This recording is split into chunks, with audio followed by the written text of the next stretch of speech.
Hello friends, welcome back everyone, welcome to my channel. तो चलिए practice set लगाते हैं। जैसा कि मैंने कहा था, मैं क्या कहता हूँ, मध्यकालीन भारत के साथ साथ एक दूसरा सब्जेक्ट और कवर करवाऊँगा। तो ये पॉलिटी, ठीक है, पॉलिटी का पार्ट नंबर 1 होगा। ठीक है, पॉलिटी का पार्ट नंबर 1 होगा। और पहले पार्ट में हम देखेंगे कि भारतीय संविधान का विकास, यानी कि भारतीय संविधान कैसे बना था। ठीक है, तो पॉलिटी के 5 पार्ट की वीडियो बनाकर लगा दी गई है। ठीक है, और 5 पार्ट मिल जाएंगे आपको मध्यकालीन भारत के नाम से प्ले लिस्ट। ठीक है, तो उसमें 5 पार्ट लगा दिए हैं। और ये हमारा पॉलिटी आज से स्टार्ट हो रही है और ये पहला पार्ट होगा पॉलिटी का। तो चलिए देखते हैं पहले पार्ट में। ठीक है, पहला question very very most important है। भारत में संविधान का निर्माता किसे जब कहा जाता है? तो ये लॉलीपॉप क्वेश्चन है। ऐसा क्वेश्चन है जो ग्रुप ए से लेकर ग्रुप डी के तक के एग्जाम में पूछा हुआ है। ठीक है, तो बताइए कौन है? तो इसका आंसर हो जाएगा डॉक्टर BR अम्बेडकर। ठीक है, हर बार की तरह ये हमारा आंसर होगा। ठीक है, जैसा कि मैं बताता हूँ, ये यूपीएससी भी ऐसे क्वेश्चन, ठीक है, आजकल बहुत कम पूछती है फैक्ट के रूप में, लेकिन यूपीएससी सीधा मतलब डिटेल बनाकर, फैक्चुअल बनाकर पूछ लेती है।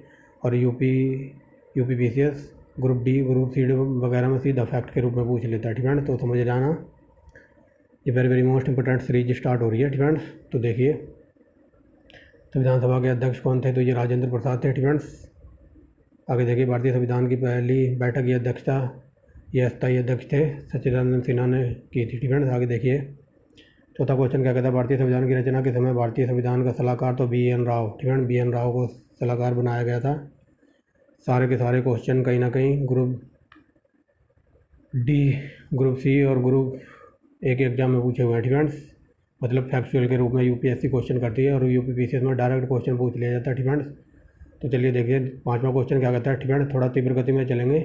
निम्नलिखित में से, ठीक है, निम्नलिखित में से कौन सी, ठीक है, निम्नलिखित में से कौन भारतीय संविधान का प्रारूप समिति का अध्यक्ष नहीं था? तो ये राजेंद्र प्रसाद नहीं थे। ठीक है,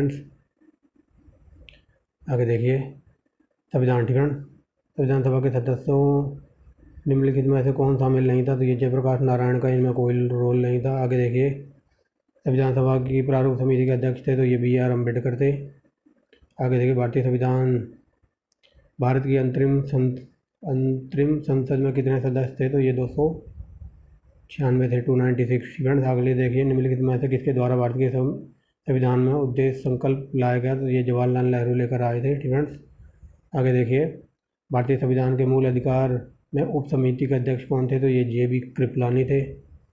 आगे देखिए भारतीय संविधान को अर्ध संघीय रूप वर्णन किया था तो ये किया था KC बियर ने। ठीक है, ये very very most important question है। कई बार ये पूछा जाता है कि भारतीय संविधान को अर्ध संघीय किसने कहा था? तो ये कहा था KC बियर ने। ठीक है, 12वां नंबर देखिए भारत की संविधान सभा को किस योजना के द्वारा गठित किया गया था? तो ये कैबिनेट मिशन के द्वारा। Very very most important. आगे देखिए भारतीय संविधान का गठन 1946, ठीक है, संविधान सभा का गठन हुआ था 1946 में।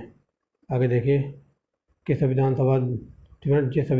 सभा द्वारा भारत का संविधान का अधिनियम किया गया था तो उनके सदस्य कौन थे? तो ये विभिन्न प्रांतों के विधानमंडलों के द्वारा निर्वाचित सदस्यों के द्वारा इसका निर्माण किया गया था। आगे देखिए निम्नलिखित में से किसने पहली बार 1935 में संविधान सभा बनाने का सुझाव दिया था? तो ये बता दिया है। ठीक है, BN राव ने दिया था। ठीक है, राव ने अपनी राय दी थी। आगे देखिए फ्रेंड्स, आगे देखिए संविधान सभा को अपनाया गया था या फिर भारतीय संविधान को कब अपनाया गया था? क्या बोल रहा हूँ फ्रेंड्स, यहाँ पर लिखा है भारतीय, ठीक है, भारतीय संविधान सभा ने राष्ट्रीय गान को कब अपनाया था? ये वेरी वेरी मोस्ट इंपोर्टेंट है। 24 जनवरी 1950 को अपनाया था। आगे देखिए फ्रेंड्स, निम्नलिखित में से किस अधिनियम द्वारा नियंत्रक एवं महालेखा ठीक है, नियंत्रक एवं महालेखा परीक्षक का पद का सुझाव दिया गया था? ये 1919 का अधिनियम था इसके द्वारा। ठीक है, जिसको बोलते हैं कैग। ठीक है, थोड़ा छोटा कर लेता हूँ, अब दिखाई दे रहा होगा। आगे देखिए जनता का, ठीक है, जनता के लिए, जनता द्वारा, यह कथन किसके लिए, ठीक है, निम्नलिखित में से किसके द्वारा दिया गया था? तो ये अब्राहम लिंकन का कथन था। ठीक है, समझ रहे होगे। ठीक है, जनता के लिए, जनता द्वारा, यह कथन किसके द्वारा दिया गया था? तो ये अब्राहम लिंकन ने कहा था। ठीक है, कि जो भी राजनीतिक सत्ता वगैरह है या फिर संविधान वगैरह है तो वह जनता का है और जनता के लिए और जनता द्वारा तैयार किया गया है। ठीक है। आगे देखिए, निम्नलिखित में से किस मामले में कहा गया कि धर्मनिरपेक्षता और संघवाद भारतीय संविधान के मूल ढांचा हैं? तो ये है SR बॉम्बई मामला। ठीक है, वेरी वेरी मोस्ट इम्पोर्टेंट। आगे देखिए, भारतीय संविधान की रचना निम्नलिखित में से किसका सबसे ज़्यादा गंभीर प्रभाव पड़ा था? तो 1935 का जो अधिनियम था, इससे बहुत कुछ लिया गया हमारे संविधान में। आगे देखिए, प्रारूप समिति ने हमारे संविधान की किस भाषा में लिखा है? ठीक है, तो ये केवल अंग्रेजी। ठीक है, जो प्रारूप समिति है तो भारतीय संविधान में किस भाषा में लिखा गया? तो अंग्रेजी में। ठीक है, इंग्लिश ओनली। आगे देखिए, भारत के राष्ट्रीय ध्वज में चक्र को निरूपित करता है तो ये सत्य का। ठीक है, इसीलिए सत्यमेव जयते लिखा हुआ देखा होगा आपने, सत्यमेव जयते। ठीक है, आगे देखिए, प्रथम केंद्रीय विधानसभा का गठन तो ये 1921 में हुआ था। आगे देखिए, 24वां नंबर कहता है केंद्रीय विधानमंडल के प्रथम अध्यक्ष थे तो ये विट्ठल भाई पटेल थे। आगे देखिए, 25वां नंबर क्या कहता है? भारत में बजट किस वायसराय के काल में लागू हुआ? तो ये कैनिन। ठीक है, वेरी वेरी मोस्ट इम्पोर्टेंट। और झंडूबाम कैनिन का नाम याद रखना। आगे चलिए, भारतीय संविधान लोकतंत्र का आदर्श हम कहाँ पाते हैं? तो प्रस्तावना में। आगे देखिए, भारत में। ठीक है, भारत में संविधान दिवस तो ये 26 नवंबर को मनाया जाता है। आगे देखिए, ठीक है, भारत का मूल संविधान कहाँ से प्रकाशित हुआ है? तो ये देहरादून से। ठीक है, दिखाई दे रही है, थोड़ा और बड़ा कर लेता हूँ, अब सही है। ठीक है, आगे देखिए, भारत संपूर्ण प्रभुत्व संपन्न लोकतांत्रिक गणराज्य बना था तो ये 26 जनवरी 1949 को। ठीक है, 1949 को। आगे देखिए, ठीक है, भारत के राष्ट्रीय ध्वज में अशोक के चक्र की तीलियां हैं। ठीक है, जो बीच में चक्र होता है तो उसमें 24 तीलियां हैं। आगे देखिए, भारत में मूल संविधान कहाँ संरक्षित है? तो ये संसद भवन में। आगे देखिए, निम्नलिखित में से किस देश का सबसे बड़ा लिखित संविधान है? तो ये अपने इंडिया का ही है। ठीक है, आगे देखिए, भारत का संविधान किसके द्वारा बनाया गया था? तो ये संविधान निर्मात्री सभा द्वारा। Very very most important. आगे देखिए, संविधान का उद्घाटन के लिए 26 जनवरी का दिन क्यों चुना गया था? क्योंकि इसी दिन 1930 में कांग्रेस ने स्वाधीनता दिवस के रूप में मनाया था। ठीक है, आगे देखिए, ये आ गया ना क्वेश्चन, भारतीय संविधान को कब अंगीकृत किया गया है? तो 26 जनवरी 1949 को। ठीक है, अगर ये पूछे अंगीकृत कब किया गया था या कब अपनाया था तो बात एक ही है। ठीक है, याद रखना। आगे देखिए, भारतीय संविधान लागू हुआ था ये 26 जनवरी 1950 को हुआ था। मूल संविधान में कितने शब्दों में बना था? तो ये 80,000। मूल संविधान कितने शब्दों से मिलकर बना था? तो ये 80,000। आगे देखिए, निम्न में से कौन सा देश सर्वोच्च कानून है? तो भारतीय संविधान देश का सर्वोच्च कानून है। आगे देखिए, पहली बार संघीय संरचना। ठीक है, पहली बार संघीय संरचना को भारत के किस अधिनियम द्वारा दी गई थी? तो ये 1919। ठीक है, और ये पूछ ले कि ये संघीय, इस वर्ड को याद रखना। ठीक है, जहाँ भी ये संघीय वर्ड आएगा ना वहाँ जवाहरलाल नेहरू का नाम मिलेगा। ठीक है, बट यहाँ पूछा है संघीय संरचना किस अधिनियम द्वारा दी गई थी? तो 1919 का। आगे देखिए, व्यक्ति। ठीक है, व्यक्ति दल बदलता है लेकिन विधि नहीं बदलती तो यह सिद्धांत संवैधानिक सरकार। ठीक है, यह सिद्धांत है तो ये एक संवैधानिक सरकार का सिद्धांत है। ठीक है, अब चलते हैं आगे। ठीक है, अगला क्वेश्चन देखिए, 41 नंबर क्या कहता है? संविधान की संकल्पना। ठीक है, यानी कि पूरे विश्व में सबसे ज़्यादा, क्या बोल रहा हूँ, पूरे विश्व में सबसे पहले संविधान का उद्भव कहाँ हुआ था? तो ये ब्रिटेन में हुआ था। ठीक है, आगे देखिए, अगला क्वेश्चन क्या कहता है? अगला कहता है, निम्नलिखित में से कहाँ लोकतंत्र नहीं है? तो चाइना में कोई लोकतंत्र नहीं है। आगे देखिए, ठीक है, भारतीय संविधान में मजबूत केंद्र के साथ संघीय प्रणाली कहाँ से ली गई? तो संघीय प्रणाली बताइए कहाँ से ली गई है? तो ये ली गई है। ठीक है, बताइए। ठीक है, तो ये ली गई है संघीय प्रणाली। वेरी वेरी मोस्ट इंपॉर्टेंट है, ये कनाडा से हमने अडोप्ट की है। आगे देखिए, 44वां नंबर क्या कहता है? भारत में एकल नागरिकता की अवधारणा हमने इंग्लैंड से ली है। ठीक है, आगे देखिए, भारतीय संविधान में मूल अधिकार किस देश से लिए गए हैं? तो मूल अधिकार लिए हैं USA से। ये वेरी वेरी मोस्ट इंपॉर्टेंट चल रहे हैं क्वेश्चन। ठीक है, आगे देखिए, विधि का शासन। ठीक है, विधि का शासन की संकल्पना संवैधानिक प्रणाली की विशेषता तो ये हमने ब्रिटेन से लिए। आगे देखिए, अगला क्वेश्चन कहता है, सर्वसत्ता संपन्न संसद की अवधारणा, तो संसद हमने ली है इंग्लैंड से, ठीक है, इंग्लैंड से ली है, इंग्लैंड। ऑप्शन नंबर ए, ठीक है friends, option number A England है हमारा आंसर, ठीक है, इंग्लैंड से ली है। आगे देखिए भारतीय संघवाद, ठीक है, भारतीय संघवाद निकट है, तो किसके निकट है, तो बताइए, ये निकट है कनाडा के, ठीक है, एक सेकेंड, ठीक है, ये कनाडा के निकट है। आगे देखिए, ठीक है, तो सर्वसत्ता संपन्न संसद की अवधारणा यानी कि संसद हमने लिए इंग्लैंड से। अब थोड़ा तीव्र गति से चलेंगे, और भारतीय संघवाद निकट है, तो ये कनाडा के निकट है, ठीक है। आगे देखिए, संविधान के अनुसार भारत का राष्ट्रपति की शक्ति किसके समान है, तो ये ब्रिटेन के राजा यानी इंग्लैंड के राजा के समान है। Very very most important. आगे देखिए, भारतीय, ठीक है, भारतीय संविधान में समवर्ती सूची लेने के लिए हम गए थे ऑस्ट्रेलिया, ठीक है, वेरी वेरी मोस्ट इंपॉर्टेंट। आगे देखिए, लोकप्रिय वीटो, ठीक है, लोकप्रिय वीटो के द्वारा संविधान में संशोधन की प्रणाली, तो ये हमने स्विट्जरलैंड से ली है, ठीक है। आगे देखिए, सार्वभौमिक वयस्क मताधिकार, तो ये लोकतांत्रिक गणराज्य को दर्शाता है, और भारत, एक सेकंड, ठीक है, सर्व वयस्क मताधिकार यह दर्शाता है कि भारत एक लोक गणतांत्रिक देश है, ठीक है। आगे देखिए, निम्नलिखित, ठीक है, निम्नलिखित में से किसमें एकात्मक और अध्यक्षीय शासन प्रणाली के दोनों स्वरूप विद्यमान है, तो ये फ्रांस के संविधान में, ठीक है। आगे देखिए, भारत में किस प्रकार का लोकतंत्र है, तो ये प्रतिनिधि, ठीक है, प्रतिनिधिक। आगे देखिए, भारत के संविधान में आपातकालीन का प्रावधान 1935 के अधिनियम से लिया गया है, ठीक है। आगे देखिए, निम्नलिखित में से किस देश में संघीय सरकार है, तो ये यूएसए में है। आगे देखिए, यह परंपरा किस देश में विद्यमान है, once a speaker always a speaker, तो ये ब्रिटेन में है, ठीक है। आगे देखिए, भारत के राष्ट्रपति पर महाभियोग, तो ये हमने अमेरिका से लिया कि हम महाभियोग भी चला सकते हैं राष्ट्रपति के ऊपर, और उसे हटाया भी जा सकता है। आगे देखिए, और महाभियोग चलता है एक आर्टिकल नंबर 61 के तहत, ठीक है। आगे देखिए, हमारे संविधान में न्यायिक परीक्षा की अवधारणा, ठीक है, न्यायिक परीक्षण या फिर परीक्षा की अवधारणा, तो ये हमने लिया है यूएसए से, ठीक है। आगे देखिए, संसदीय प्रणाली की व्यवस्था कहाँ से ली गई, तो ये इंग्लैंड से अडोप्ट की है हमने। आगे देखिए, राष्ट्रपति द्वारा राज्य के सदस्यों के लिए मनोनयन किस देश के संविधान से लिया गया है, तो ये आयरलैंड, ठीक है। मतलब राष्ट्रपति द्वारा राज्यसभा के सदस्यों का जो मनोनयन करता है ना, तो ये 12 सदस्य वगैरह भेजता है, जो भी है, ठीक है, राज्यसभा के सदस्यों का मनोनयन, तो ये हमने आयरलैंड के संविधान से लिया गया, ठीक है। जो भारतीय जो राज्यसभा है उनके सदस्यों की बात हो रही है, ठीक है। और जो भारत का राष्ट्रपति है वो क्या कहते हैं, 12, ठीक है, 12 सदस्य भेज सकता है, कहाँ पर, यानी कि एंग्लो इंडियन की नियुक्ति करता है राज्यसभा में, ठीक है। आगे देखिए,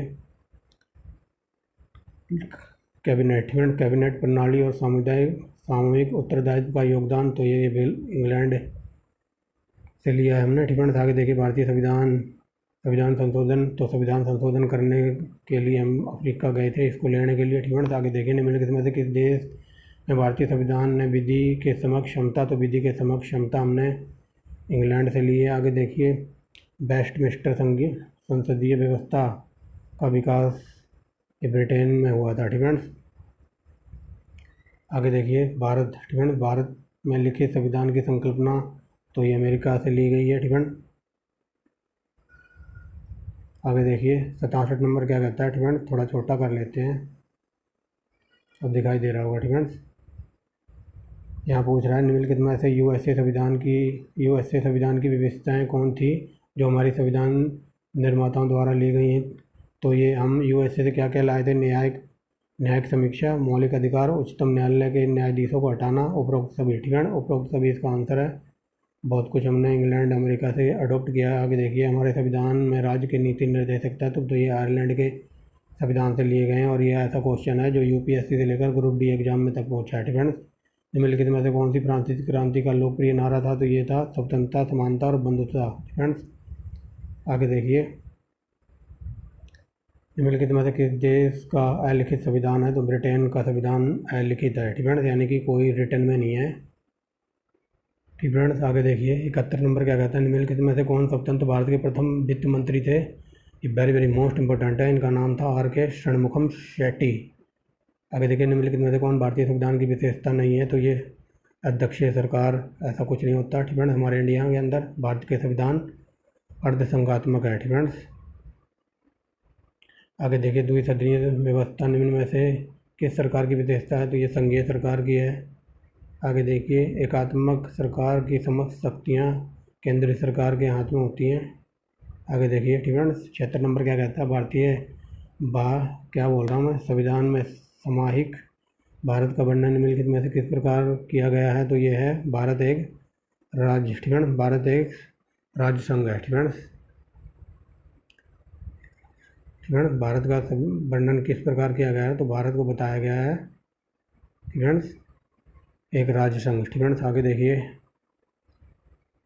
शासन की एकात्मक पद्धति का लाभ, तो ये सुदृढ़ राज्य। ठीक है, सुदृढ़ राज्य का विकसित होना। आगे देखिए, एकात्मक और संघात्मक सरकार का वर्गीकरण का आधार क्या है? तो केंद्र और राज्यों के बीच संबंध, वेरी वेरी मोस्ट इम्पोर्टेंट। आगे देखिए, लोकतांत्रिक समाजवाद का क्या उद्देश्य है? तो लोकतांत्रिक संसाधनों द्वारा समाजवाद की स्थापना।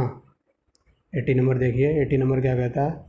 लोकतांत्रिक प्रणाली निम्नलिखित में से कौन सा तत्व आवश्यक है? तो ये उपरोक्त सभी। ठीक है, यानी कि स्वतंत्र और निष्पक्ष चुनाव, अवसर की समानता, अधिकारों का संरक्षण, यानी कि ऑप्शन नंबर डी। ठीक है, तो उपरोक्त सभी। यहाँ देखिए, ठीक है, यहाँ मिलान करना है, तो चलिए देखते हैं, मिलान करते हैं। तो चलिए देखते हैं। ठीक है, अध्यक्षीय। ठीक है, अध्यक्षीय का क्या काम होता है? शक्तियों का पृथक्करण। संसदीय। ठीक है, संसदीय का क्या कार्य होता है? तो कार्यपालिका और विधायपालिका के बीच निकट संबंध बनाना। संघीय व्यवस्था, तो ये शक्तियों का विभाजन।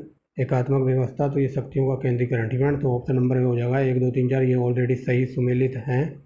ठीक है, ये देखिए 82 नंबर देखिए क्या कहता है? निम्नलिखित में ऐसे कौन संघीय सरकार की अतुलनीय विशेषता है? तो ये कार्यपालिका और न्यायपालिका का संलयन। ठीक है, कार्यपालिका और न्यायपालिका का संलयन। आगे देखिए,